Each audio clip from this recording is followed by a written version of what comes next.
Ang edukasyon, susi sa pag-akot. Kaya naman, ginanap ngayon ng isang press conference katuwang ang DepEd patungkol sa contingency plan sa calendar 2026. Sinagawa ang isang press conference upang talakayan ang contingency plan para sa pagpapatupad ng 180 school days sa mga paaralan sa bansa. Ayon kay Sunny Angara, kalihim ng Department of Education, mahalagang matiyak na makukumpleto ng mga mag-aaral ang kinakailangang araw ng pag-aaral sa kabila ng mga suspensyon dulot ng bagyo, matinding init at iba pang sakuna. Binigyan din naman ni Bam Aquino, tagapangulo ng Second Congressional Commission on Education o EDCOM2, ang kahalagahan ng maayos na pagpaplano upang hindi maapektuhan ang kalidad ng edukasyon. Samantala, ibinahagi ni John Bonavilla ng Department of Education ang ilang hakbang upang matiyak ang tuloy-tuloy na pagkatuto ng mga estudyante. Kasama po natin ngayon si Senator Bam Aquino, Sir Jerome Bonavilla at Secretary Sunny Angara. Ano po ba yung opinion nyo patungkol sa ang teacher daw po ang isa sa dahilan kung bakit mababa ang reading literacy ng mga students po? Nakakalungkot na marinig na mayroong ulat na ang isa sa mga rason kung bakit mahina ang kakayahan ng isang mag-aaral ay sa pagbasa ay ang guro. Ngunit merong mga programa o mga workshop at seminar kami na dinadaluhan kada taon yun. At itong mga seminar o workshop na ito ay totoong nakatutulong sa aming mga guro upang mas matulungan namin ang mga bata pagdating sa larangan ng pagbasa.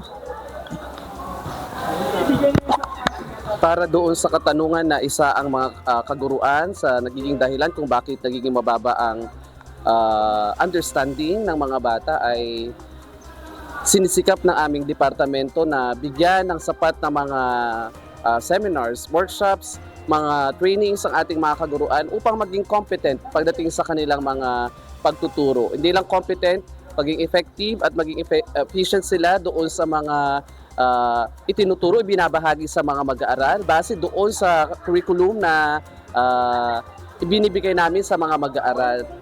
Maraming mga factors na kailangan i-considera kung bakit ang mga bata ay bumababa ang kanilang reading and comprehensive skills ay dahil siguro kailangan pa ng mas maraming programs na tutulong sa kanila tulad halimbawa ng mga pagliban na siyang nagiging dahilan at nagiging rason din kung bakit nahihirapan ang mga mag-aaral natin sa pagbabasa.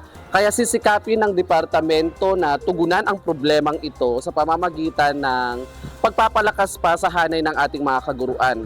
Pagpapatupad ng mga programs tulad ng ARA programs na siyang tututok at magbibigay ng solusyon doon sa programa ng pagbabasa.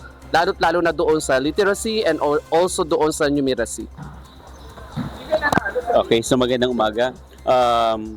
Hindi ako sumasang-ayon doon sa isisisi sa teacher kung bakit merong problema tungkol sa literacy ng mga bata. Titingnan natin sa datos. Noong nagkaroon ng pandemya at nakabalik tayo sa normal, doon natin nakita yung problema kung bakit medyo maraming kabataan, maraming mag-aaral ang nagkaroon ng problema sa reading literacy. Ibig sabihin, hindi si teacher ang may problema dito. Titignan natin, ang departamento ay tumutugon dito sa problemang ito sa paglulunsad ng aral program.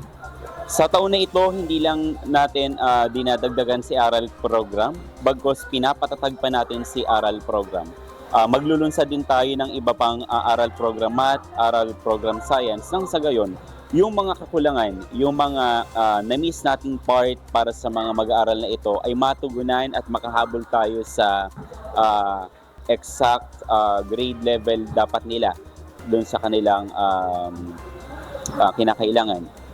Ang Departamento ng Edukasyon ay hindi titigil para matugunan yung mga problemang ito. Maglulunsad kami ng mga programa para makatulong sa mag-aaral. Gayon din, para mas mapalakas pa ang kakayanan ng mga guro para tugunan ang mga problemang ito. Naglulunsad ang DepEd, national at local na mga trainings para sa ating mga kaguruan. Nang sa gayon, kung ano man yung kinakailangan ng ating mag-aaral ay mas lalong matugunan. Pero hindi